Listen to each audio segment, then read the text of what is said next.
No good nights, no sweet dreams. నగరం నిద్రపోయినా నగర జీవనం మాత్రం నిద్రకు దూరం అయిపోతోంది.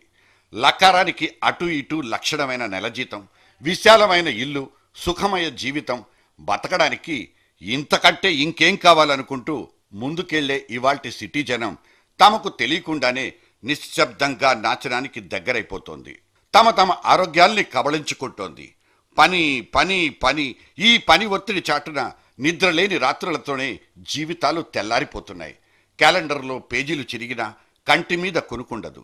ఇది మహానగరాల్లో వేతన జీవుల్ని ఆక్రమించేసుకున్న ఒకానొక తాజా మహమ్మారి.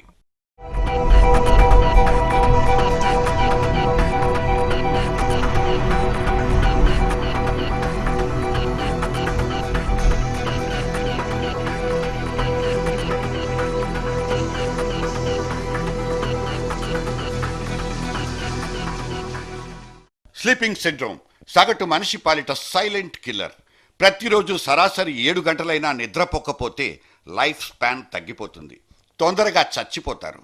ఇది ఆషామాషీ సమాచారం కాదు, వైద్య పరిశోధనలే తేల్చి చెప్పిన సారాంశం. కానీ ఇవాల్టి కాంక్రీట్ జంగిల్స్ ఉరఫ్ మన మెట్రో సిటీస్లో కేవలం సంపాదనే లక్ష్యంగా యంత్రాల్లా పరిగెత్తే నగర జీవుల్లో ఎంతమంది సౌండ్ స్లీప్ను ఎంజాయ్ చేస్తున్నట్లు, నిద్ర కోసం రోజుకు కనీసం ఎన్ని గంటలు కేటాయిస్తున్నట్లు.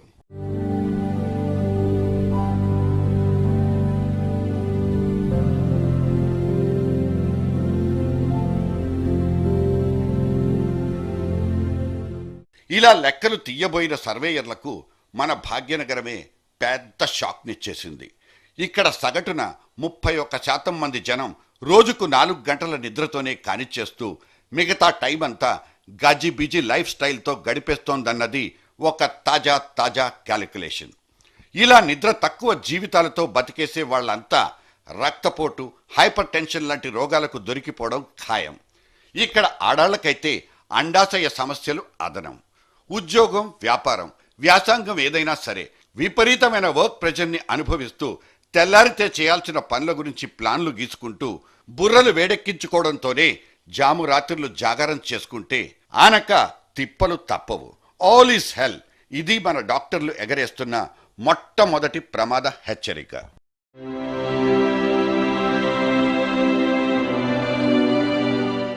మహానగరాల్లో మరీ ముఖ్యంగా ఐటీ జనాలనబడే ఒకానొక ప్రత్యేకమైన జాతి గురించైతే ప్రత్యేకంగా చెప్పాల్సిన పనే లేదు. ఒక ఎంఎన్సీ చేసుకున్న సర్వే ప్రకారం 33% ఇండియన్ ఐటీ ఉద్యోగులు నిద్ర అనబడే సహజ సిద్ధమైన సుఖానికి దాదాపు దూరంగా బతికేస్తున్నారు. వీళ్లలో 11% జనమైతే కేవలం నిద్రపోవడానికి ఒక్కోసారి డ్యూటీ మానుకుని లీవు పెట్టుకోవాల్సిన దుస్థితి. డాక్టర్ చెకప్ కోసం వెళ్లడానికి కూడా తీరిక దొరకని విషవలయంలో మనిషి ఇరుక్కుపోయాడు. కూర్చున్నా లేచినా ఈ టార్గెట్టే గుర్తొచ్చేది. ఇది ఒక నిరంతర నిద్రాభంగం.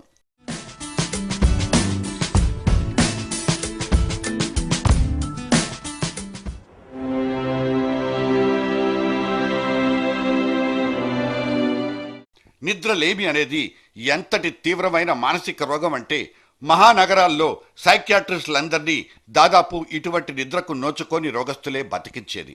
తమ దగ్గరకు వచ్చే పేషెంట్లలో 90% నిద్రలేమితో బాధపడే కంప్లైంట్లేనంటూ ఒక మానసిక వైద్యుడు కుండబద్దలు కొట్టేశాడు. అవసరం లేకపోయినా ఆతృత పడ్డం, మానసిక ఒత్తిళ్లకు లొంగిపోవడం లాంటివి నిద్ర నుంచి పుట్టే ప్రైమరీ సిమ్టమ్స్. అవి కాస్త మాదక ద్రవ్యాల వాడకం, తీసుకునే ఆల్కహాల్ మోతాదును పెంచడం, ఏకాగ్రత లోపించడం లాంటి తీవ్రమైన అనర్థాలకు దారితీస్తాయి.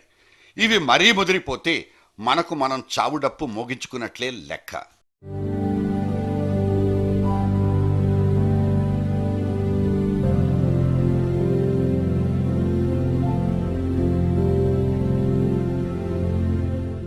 "24/7 work culture, round the clock shift system లాంటి ఎమర్జెన్సీ తరహా విధి నిర్వహణ విధానాల వల్లే సరైన సమయంలో సరైన నిద్ర లేకుండా ఉద్యోగులు రోగిష్ఠులుగా మారిపోతున్నారన్నది ఒకానొక ఒరిజినల్ అనాలిసిస్.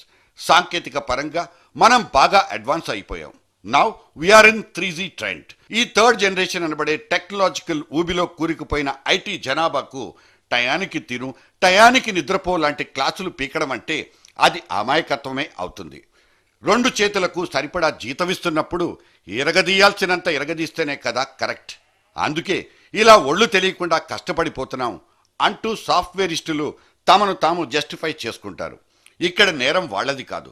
ఏ నెల కా నెల బాగా బలిసిపోతూ వాళ్ళ ఆధునికమైన అవసరాల్ని తీర్చేస్తున్న వాళ్ళ పర్సుల్లోని డెబిట్ కార్డులదే తప్పంతా.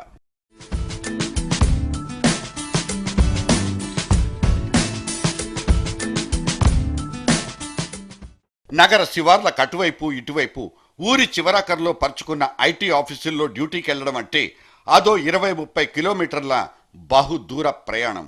మధ్యలో పద్మ వ్యూహాల్లాంటి ట్రాఫిక్ సిగ్నల్స్, పీకల్ లోతుకు దిగిపోయే పొల్యూషన్, వీటిని భరించుకుంటూ దూసుకెళ్లడం, మళ్లీ ఇంటికి దూసుకు రావడం అంటే జస్ట్ టైం టేకింగ్ మాత్రమే కాదు, సప్త సముద్రాల్ని ఈదినంత నిరంతర ఇరకాటం.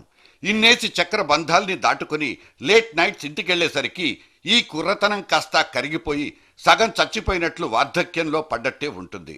ఇక అక్కడ సౌండ్ స్లీప్కు ఛాన్స్ ఏది?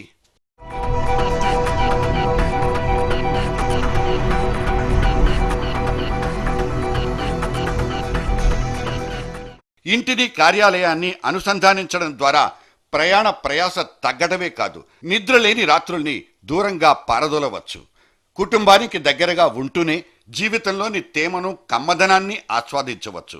ఇటువంటి వర్చువల్ ఆఫీసెస్ తప్పిస్తే ఈ నిద్రలేని జీవితాలకు ఇంకో పరిష్కారమే లేదన్నది అందరూ అంగీకరించే ఒక సార్వత్రిక నిర్ణయం. వర్క్ ఫ్రమ్ హోమ్ అనబడే కొత్త కల్చర్ అర్బన్ ఏరియాలో పరిచయమై 5-6 ఏళ్లు గడిచిపోయింది. దీని మూలంగా కుటుంబ జీవనానికి దగ్గరగా ఉంటూనే యాజమాన్యానికి ప్రొడక్టివిటీని పెంచి చూపెట్టే అవకాశం కూడా ఉంది. రేగిస్ అనే ఒక అంతర్జాతీయ సంస్థ జరిపిన గ్లోబల్ సర్వే 90 దేశాల్లో 24,000 మంది ఆంట్రప్రెన్యూర్స్ని ఇంటర్వ్యూ చేసి కనిపెట్టిన కీలకమైన ఫైండింగ్స్ ఇవి.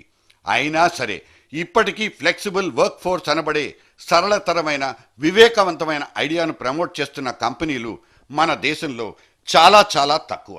లంచ్ బాక్సులు సర్దేసుకుని 10ల కొద్దీ కిలోమీటర్లు దాటుకుని ఆఫీసులకు రావాల్సిందేనంటూ పాత చింతకాయ పాలసీలే అమలైపోయేది. రోజుకు సరాసరి 13 పని గంటల్ని భరించాల్సి రావడం భాగ్యనగరంలోని ఐటీ ప్రొఫెషనల్స్కి చాలా చాలా కామన్. ఈ తమాషా ప్రకారం వీళ్ళ స్లీపింగ్ షెడ్యూల్ 4 గంటలకు మించిపోయే అవకాశమే లేదు. ఇక కుటుంబంతో గడపాల్సిన మధుర క్షణాలు, మాపటి వేళ షికార్లు, మట్టి మశానం, వీటికైతే నగరజీవి బొత్తిగా నోచుకోడు.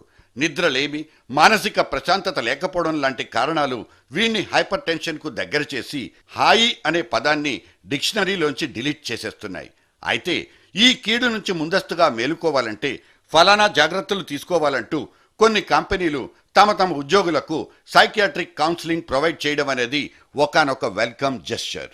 ప్రతివాడు నిద్రకు నిర్దిష్ట ప్రణాళిక రాసుకోవడం, నిద్ర రావడం కోసం ప్రత్యేకించి ఎటువంటి డ్రగ్స్ వాడకపోవడం, ప్రతిరోజు క్రమబద్ధమైన ఫిజికల్ యాక్టివిటీస్లో పాలు పంచుకోవడం, చేతిలో రిమోట్, బెడ్రూమ్లో బ్లాక్బెర్రీ లాంటి ఎలక్ట్రానిక్ నాన్సెన్స్ని ఉంచకపోవడం, ఈ 4 రకాల డైరెక్షన్స్ తూచా తప్పకుండా పాటిస్తే పని ఒత్తిడి ఎంతున్నా పసందైన నిద్రను ఆస్వాదించవచ్చు. అప్పుడు నిద్రను త్యాగం చేసే అగత్యం లేకుండా ప్రకృతి సిద్ధంగా బతికేయొచ్చు కూడా.